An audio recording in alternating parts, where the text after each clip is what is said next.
Et les stagiaires, ici, on en prend soin. Tu vois, par exemple, il y a quelques années, il y en a un que j'ai failli adopter. Bon, c'est un cas extrême, mais c'est pour te dire qu'à importantissime, on va loin dans la prise en charge. Tu veux un calisson d'ex? Ah, c'est quoi tes gros défauts? Bah, c'est vrai que parfois, je peux être un peu trop perfectionniste. Ah non, non, non, non, tes vrais gros défauts. Quand est-ce que tu as volé quelque chose, par exemple? Tu fais des siestes aux toilettes ou des choses comme ça? Bon, alors il y a des situations où tu devras garder ton sang-froid.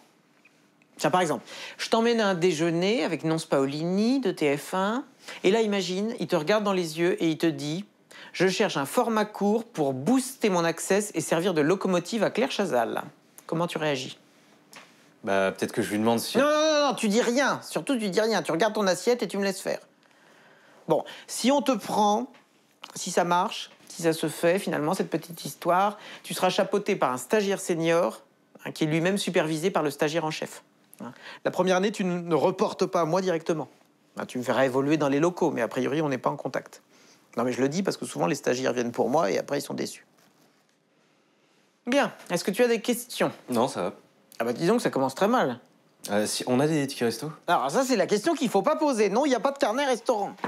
Oui? Ah, et Laurence, et cette semaine, il faut qu'on ait une chronique littéraire, là. Tous les prix sont tombés, on n'a rien fait. Oh, mais c'est vachement plombant de parler de ça, non? Bah ouais, je sais, mais ça ramène de l'image.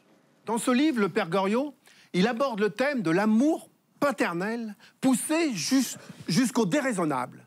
De plus, il montre une vision globale de la société parisienne à l'époque de la Restauration et fait vivre des personnages hauts en couleur comme Maxime de Trelles et aussi l'arriviste Rastignac. Bien sûr, la fin est triste, puisque ce dernier assiste à l'enterrement du père Goriot, que ses filles n'accompagneront même pas au cimetière, Chris. Ah, c'est pas bien, ça. Et sinon, Bernard, d'autres nouveautés dans ta besace cette semaine? Eh bien, j'ai aussi sélectionné Mon ami fliquin de Mewi O'Hara et aussi le livre de Christine O'Krent, Les oligarques, le système Poutine. Très bien, merci cher Bernard, merci, on te retrouve le mois prochain pour ta rubrique mode. Voilà, l'émission touche à sa fin, on est ravis d'avoir retrouvé notre rédacteur en chef, Marc, qui avait fait un burn-out à cause de sa femme. Marc, ça va mieux? Bon, on va le ménager encore un peu, car je sais que dans ces cas-là, on peut ressombrer très facilement. Attention.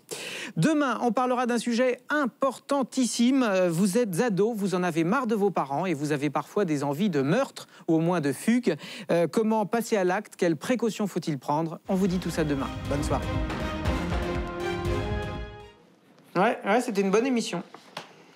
Tu sais, Marc, je me rends compte d'un truc. C'est qu'on est vraiment des urgentistes de l'infotainment. C'est des perfusions de bonheur qu'on donne aux Français. Oh, je suis rincé, là.